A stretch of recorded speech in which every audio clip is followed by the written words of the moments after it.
Next chapter is chapter 6 that is water. तो water chapter में हम सबसे पहले पढ़ने वाले हैं resources of water on earth, कि अर्थ पर वाटर के जो रिसोर्सेज है जिनको हम यूज़ कर सकते हैं वो कितने परसेंट हैं, कैसे कैसे वाटर जो है डिस्ट्रीब्यूटेड है। तो जैसे इसमें पाई चार्ट दिया गया है, pie chart of water resources on earth, तो इसमें सबसे पहले ये ग्रीन कलर का जो स्फेयर सा बना है, सर्कल बना है, इसमें क्या दिखाया गया है कि जो भी 97% वाटर है वो सलीन वाटर है। सलीन वाटर का मतलब होता है वो नमकीन पानी है जिसमें सॉल्ट प्रेजेंट होता है। तो इसका मतलब है 100% में से जो 97% वाटर है इसको हम यूज़ नहीं कर सकते। बाकी का जो रिमेनिंग 3% वाटर है, ये पूरा 100% वाटर है। इस 100 में से 97% सलीन है, सलीन का मतलब नमकीन पानी है, और जो 3% वाटर है ये फ्रेश वाटर है। 3% पानी जो है ये फ्रेश वाटर है, और ये जो फ्रेश वाटर है फिर ये भी अलग अलग तरह से डिस्ट्रीब्यूटेड है। तो कैसे हैं, जैसे इस 3% में से जो 100% का 3% है, इस 3% में से भी जो 30.1% वाटर है वो ग्राउंड वाटर है। ये ग्राउंड वाटर है, ये वाला वाटर। जो ये 68.7% वाटर है ये आइस की फॉर्म में प्रेजेंट है या फिर ग्लेशियर्स की फॉर्म में प्रेजेंट है, तो इसको हम यूज़ नहीं कर पाएंगे। ये जो ग्राउंड वाटर है इसको भी यूज़ नहीं कर पाएंगे। और जो बाकी 0.9% है, ये जैसे कई बार वाटर सॉइल मॉइस्चर की फॉर्म में प्रेजेंट होता है, तो उस तरह जो पानी दूसरा है, दूसरी फॉर्म्स में जो प्रेजेंट है ये 0.9% है। तो बाकी का जो रिमेनिंग 0.3% रहता है वो सरफेस वाटर है, मतलब वो सरफेस के ऊपर पानी है जिसको हम यूज़ कर सकते हैं। अब इस 0.3% में से भी जो 0.3% था, इसमें से भी 80% वाटर जो है ये लेक्स की फॉर्म में प्रेजेंट है। लेक्स हैं ये, जैसे झीलें वगैरह होती है उसकी फॉर्म में प्रेजेंट है। जो 2% वाटर है ये रिवर्स नदियों का पानी है। बाकी जो 11% वाटर है ये जैसे दलदली लैंड होती है, कीचड़ वगैरह होते हैं, तो स्वैम्प्स की फॉर्म में ये प्रेजेंट है। तो मतलब 0.3% में से भी जो लेक्स का 87% है इसको हम यूज़ नहीं कर सकते, जो 11% है स्वैम्प्स का इसको भी यूज़ नहीं कर सकते। तो जो 2% रहता है रिवर्स का पानी, इसको ही हम यूज़ कर सकते हैं। तो देख सकते हैं कि पानी तो अर्थ पर बहुत ज़्यादा है, पर इस 100% में से 90% सलीन है जो कि हम यूज़ नहीं कर पा रहे हैं।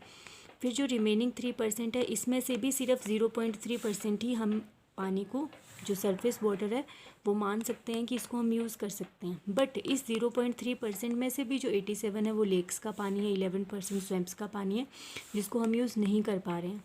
बाकी जो 2% रिवर का पानी है इसको हम यूज़ कर सकते हैं। तो इतना सारा पानी होने के बावजूद भी बहुत कम पानी है जिसको कि हम घरों में या किसी भी काम के लिए यूज़ कर सकते हैं। तो ये था pie chart of water resources on earth. अब नेक्स्ट टॉपिक हम पढ़ने वाले हैं क्लासिफिकेशन ऑफ वाटर, कि वाटर कैसा कैसा हो सकता है, कैसे कितने टाइप्स का हो सकता है। तो वाटर जनरली 2 टाइप्स का होता है, soft water and hard water. अब सॉफ्ट वाटर कैसा होता है?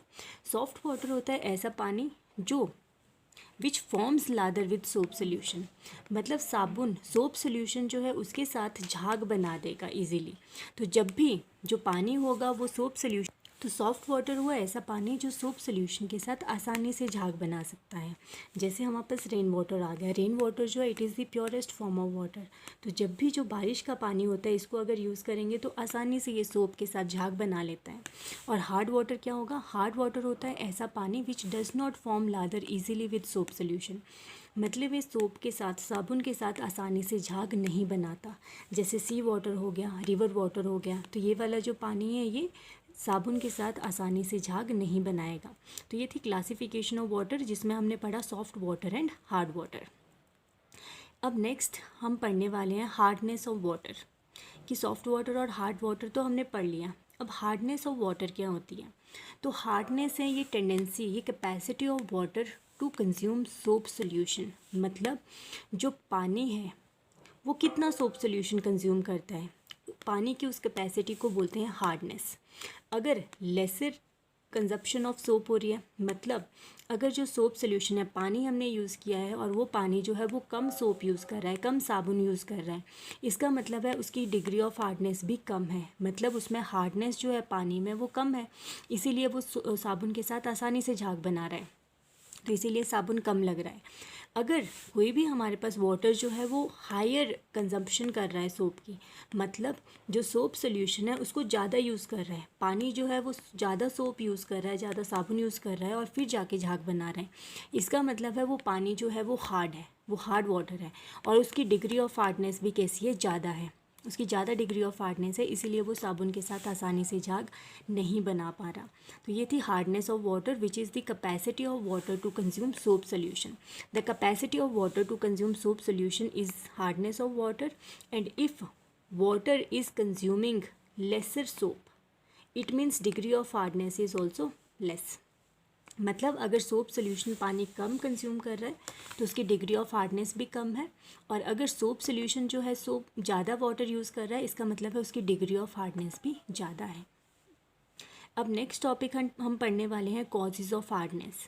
कि हार्डनेस तो हमने पढ़ ली कि साबुन जो वाटर सैंपल है वो कितना साबुन कंज्यूम कर रहा है, ज़्यादा कंज्यूम कर रहा है, ज़्यादा साबुन के साथ झाग बना रहा है, कम साबुन के साथ झाग बना रहा है।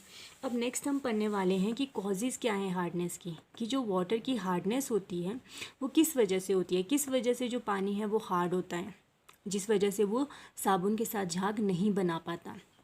तो हार्डनेस जो होती है वाटर की, it is because of the presence of following salts. मतलब ये वाले सॉल्ट जो होते हैं पानी में, जब ये सॉल्ट्स प्रेजेंट होते हैं तो इनकी वजह से जो होती है वो वाटर की हार्डनेस होती है। तो सबसे पहले हमारे पास आ जाता है bicarbonates of calcium and magnesium. Bicarbonates of calcium and magnesium, bicarbonates होते हैं ये CaHCO3 होल ट्वाइस Mg, फिर इसके बाद HCO3 दिस होल ट्वाइस। तो ये कैल्शियम बाइकार्बोनेट है और मैग्नीशियम बाइकार्बोनेट है। इनकी वजह से अगर ये वाले सॉल्ट, ये सॉल्ट्स हैं, अगर ये वाले सॉल्ट पानी में प्रेजेंट होंगे तो इनकी वजह से भी पानी हार्ड होता है। Next is chlorides of calcium and magnesium. Calcium और मैग्नीशियम के अगर क्लोराइड्स प्रेजेंट हैं, जैसे CaCl2 या फिर MgCl2, अगर ये वाले सॉल्ट्स प्रेजेंट हैं तो भी पानी जो है वो हार्ड होता है। नेक्स्ट आता है sulphates of calcium and magnesium. मतलब कैल्शियम और मैग्नीशियम के अगर सल्फेट्स प्रेजेंट है तब भी वाटर हार्ड होगा, जैसे CaSO4 MgSO4। तो ये 3 टाइप के सॉल्ट्स हैं जिनकी प्रेजेंस की वजह से वाटर जो होता है वो हार्ड होता है, वाटर की हार्डनेस होती है। और ये है सबसे पहले bicarbonates of calcium and magnesium, second हमारे पास आ जाता है chlorides of calcium and magnesium, and third हमारे पास आता है sulphates of calcium and magnesium. And these are the salts because of which water is hard. अब हमने सॉफ्ट वाटर पढ़ लिया, हार्ड वाटर पढ़ लिया, हार्डनेस भी पढ़ लिया, कॉजेज़ ऑफ हार्डनेस भी पढ़ लिए कि वाटर किन वजह से हार्ड होता है। अब नेक्स्ट हम पढ़ने वाले हैं टाइप्स ऑफ हार्डनेस, कि वाटर की जो हार्डनेस होती है वो कितने टाइप की होती है, कितने टाइप की होती है वाटर की हार्डनेस। तो वाटर की जो हार्डनेस होती है it is of 2 types, 2 types की वो हो सकती है। एक होती है टेम्प्रेरी हार्डनेस और दूसरी होती है permanent hardness. Temporary hardness and permanent hardness. अब टेम्प्रेरी हार्डनेस देखो जो पर्पल कलर से लिखा गया है, टेम्प्रेरी हार्डनेस क्या होगी, इट इज़ टेम्प्रेरी, इसमें नाम दिया गया है इसको, इसका मतलब है टेम्प्रेरी हार्डनेस क्या होगी, it is the hardness which is due to the presence of bicarbonates of calcium and magnesium. मतलब कैल्शियम और मैग्नीशियम के बाइकार्बोनेट्स की वजह से जो हार्डनेस होगी, हमने पढ़ा 3 टाइप के सॉल्ट्स हैं जिनकी वजह से हार्डनेस होती है। एक होती है bicarbonates of calcium and magnesium, ये वाली, एक होती है chlorides of calcium and magnesium, और तीसरे टाइप की जो होती है वो है sulphates of calcium and magnesium. अब अगर bicarbonates of calcium and magnesium present है, ये वाले सॉल्ट्स अगर पानी में प्रेजेंट है तो इनकी वजह से टेम्प्रेरी हार्डनेस होती है पानी की। और अगर कैल्शियम क्लोराइड और मैग्नीशियम क्लोराइड प्रेजेंट है या फिर calcium sulphate and magnesium sulphate present है, ये 4 टाइप के सॉल्ट्स प्रेजेंट है पानी में, तो इनकी वजह से परमानेंट हार्डनेस होती है पानी की। बाइकार्बोनेट्स की वजह से होगी temporary hardness, chlorides and sulphates की वजह से होगी परमानेंट हार्डनेस ऑफ वाटर। तो हम पढ़ रहे थे टेम्प्रेरी हार्डनेस ऑफ वाटर। तो टेम्प्रेरी हार्डनेस क्या है, it is the hardness of water which is due to the presence of bicarbonates of calcium and magnesium, bicarbonates of calcium and magnesium, and it is called temporary because it can be easily removed by simply boiling the hard water. मतलब ये वाली hardness जो होती है इसको आसानी से remove किया जा सकता है, आसानी से ख़त्म किया जा सकता है अगर पानी को बॉईल किया जाए तो। इसीलिए इस हार्डनेस को टेम्प्रेरी हार्डनेस बोला जाता है। और ये हार्डनेस होती है कैल्शियम बाइकार्बोनेट की वजह से और मैग्नीशियम बाइकार्बोनेट की वजह से। तो अगर जैसे हम रिएक्शन देखें तो रिएक्शंस में क्या होगा, जो भी कैल्शियम बाइकार्बोनेट है जब इसको हीट करेंगे, हीट का मतलब है जब इसको बॉईल करेंगे, बॉईल करने के बाद क्या होगा, जो कैल्शियम बाइकार्बोनेट है ये टूट जाएगा और टूट के देगा ये कैल्शियम कार्बोनेट।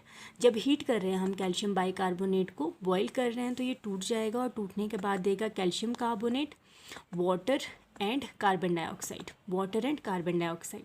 जब भी बाइकार्बोनेट टूटेगा तो कार्बोनेट बनेगा, कैल्शियम कार्बोनेट, वाटर बनेगा और कार्बन डाइऑक्साइड बनेगी। अब जो कार्बन डाइऑक्साइड है ये तो गैस है, निकल जाएगी, और कैल्शियम कार्बोनेट जो है ये पीपीटीज बन जाएंगे, प्रेसिपिटेट्स बनेंगे इनके पानी में, मतलब कुछ सॉलिड सी चीज़ जो होगी वो पानी में जम जाएगी, फ्लोट करना शुरू कर देगी। तो ये जो कैल्शियम कार्बोनेट है ये पीपीटीज प्रेजेंट होंगे पानी में जब हम कैल्शियम बाइकार्बोनेट को बॉईल करेंगे। इसका मतलब है कि कैल्शियम बाइकार्बोनेट टूट चुका है और उसने पीपीटीज बना दिए हैं कैल्शियम कार्बोनेट के। उसी तरह जब मैग्नीशियम बाइकार्बोनेट है इसको जब बॉईल करेंगे तो ये भी टूट जाएगा, और इसके टूटने के बाद हमारे पास बन जाएगा magnesium carbonate, water and carbon dioxide, water and carbon dioxide. Carbon dioxide फिर से गैस है तो ये निकल जाएगी, वाटर जो है वो प्रेजेंट है, और जो मैग्नीशियम कार्बोनेट है वो उस पानी में पीपीटीज, ये भी प्रेसिपिटेट्स की फॉर्म में प्रेजेंट होगा, कुछ सॉलिड चीज़ बनेगी पानी में, उसको प्रेसिपिटेट्स हम बोलेंगे, और वो मैग्नीशियम कार्बोनेट के होंगे या फिर कैल्शियम कार्बोनेट के होंगे। अब जो भी प्रेसिपिटेट्स बनते हैं इनको फ़िल्टर करके आसानी से रिमूव किया जा सकता है। जो भी कैल्शियम कार्बोनेट और मैग्नीशियम कार्बोनेट के जो प्रेसिपिटेट्स बनेंगे ये इनसॉल्युबल होते हैं पानी में और इनको फ़िल्टर करके रिमूव किया जा सकता है। इसका मतलब है कि जो टेम्प्रेरी हार्डनेस थी कैल्शियम बाइकार्बोनेट और मैग्नीशियम बाइकार्बोनेट की वजह से वो क्या हो गई, वो रिमूव हो गई, वो ख़त्म हो गई जब हमने पानी को बॉयल किया। नेक्स्ट हार्डनेस जो आती है इट इज़ परमानेंट हार्डनेस। अब परमानेंट हार्डनेस क्या होगी, परमानेंट हार्डनेस जो होती है it is due to the presence of chlorides of calcium and magnesium and sulphates of calcium and magnesium. मतलब पानी में अगर हमारे पास कैल्शियम क्लोराइड प्रेजेंट है, जैसे मैंने आपको पहले भी बताया, या फिर मैग्नीशियम क्लोराइड प्रेजेंट है, ये वाले सॉल्ट्स, या फिर हमारे पास कैल्शियम सल्फेट और मैग्नीशियम सल्फेट प्रेजेंट है, ये इन्हीं सॉल्ट्स की वजह से जो पानी होता है वो उसकी परमानेंट हार्डनेस होगी।